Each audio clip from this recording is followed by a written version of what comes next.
Day one of Everett Silvertips training camp here in 2014 at Comcast Arena. I'm your voice of the Silvertips, Travis Huntington, and right now, of course, we're going to get things started with our first video from training camp. Today, we're talking to a hockey dad of a player at this particular camp, but also a guy who played almost 20 years in the National Hockey League and a current employee of the Calgary Flames. I'm talking about Ron Sutter here from the, of course, legendary hockey family, I guess, the Sutters. Obviously, Ron, great to have you here with us in Everett, and I guess first and foremost, most often you're at the rink as a professional, first as a player and now as director of player development for the Calgary Flames. But this weekend, you're just a hockey dad. You're here watching your son Riley, of course, who's a Bantam Draft pick of the Silvertips. Yep. Yeah, I just want to be here and just try and blend in with the rest of the dads and some of the moms that are here and just be an interesting parent, and you want to see all the kids do well out there.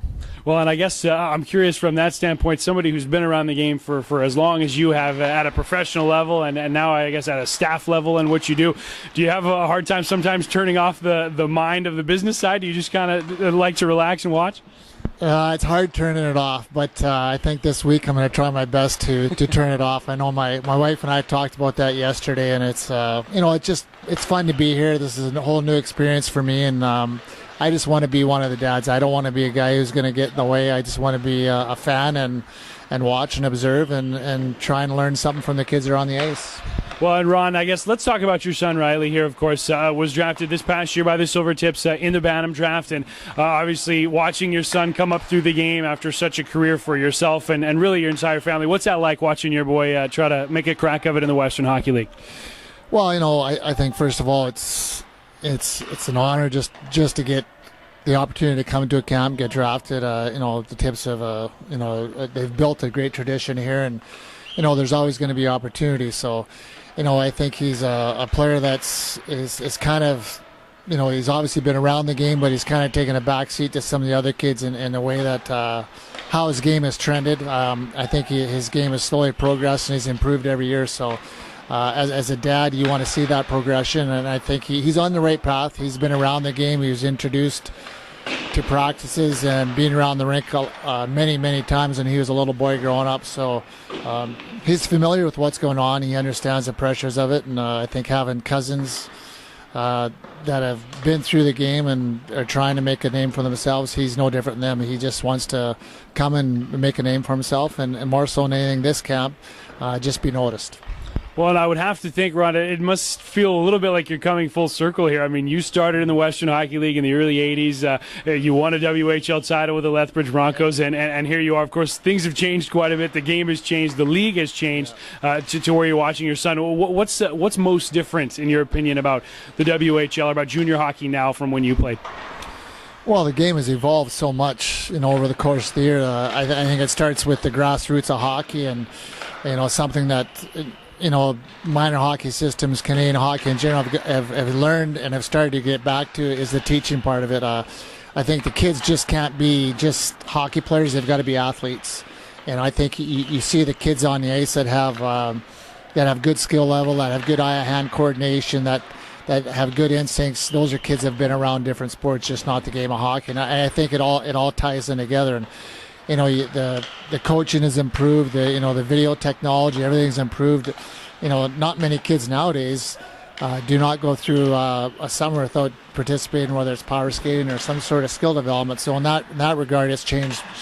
The influence of coaching, like I said, technology has gotten better, so they've been able to communicate and teach with the kids more. So it's the game has transcended. I think we've had to catch up to some of the European part of the game because of the European influence, both at the junior level now with the European draft and then also at the pro level. So I've been through probably at least 2 or 3 different evolutions of the game when I played, and you're continuing to see it every couple of 3 years, whether it's in junior hockey or pro hockey today. Well, I guess the job that you're doing now as the director of player development for the Calgary Flames, I guess you probably see those trends happening as you're keeping an eye on guys and, who's going to be the next big thing for the Calgary Flames. And in terms of taking on that role, well, what are some of the main things you're looking at or that you're really scouting in your players?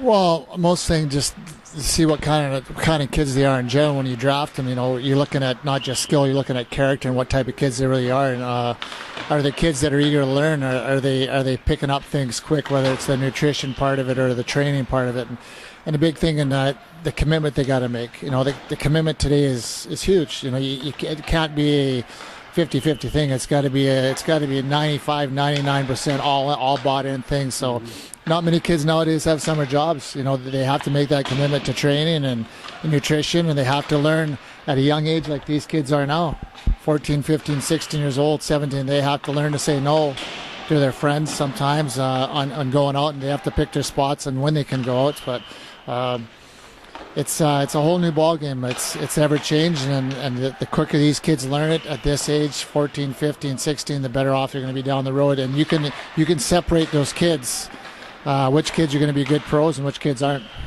All right, before we let you go, Ron, I got to ask now, if I got my facts straight, you played in the Stanley Cup Finals with the Philadelphia Flyers, but I don't think you ever actually won the thing. Is that right? No, I played twice. Okay. I lost in 85 and 87. 87 was hard. I've lost in 7 games. Oh, that's a tough one. Okay, and that was the Oilers dynasty years, of course. Okay, so I got to ask you, your brother Daryl has had the cup back at the family farm here in Viking, Alberta, a couple times. Yeah, although lately, have you been involved in the celebration? Oh, have you touched the cup? Have you done all that? Haven't touched it. No, I still. You know, we did celebrate just this past weekend up at the farm, so it was a fun time for all, and it's the experience that the kids, all the nieces and nephews and friends were able to enjoy, and it's a good gathering and a fun time for all of us, and we're proud of Daryl. Proud of how they had to come back and accomplish, and how they accomplished it. It's pretty amazing.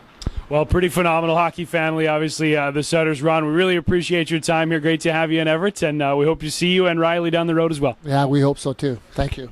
All right, Silvertips training camp underway here at Comcast Arena. We'll have more videos throughout the weekend. Thanks for joining us.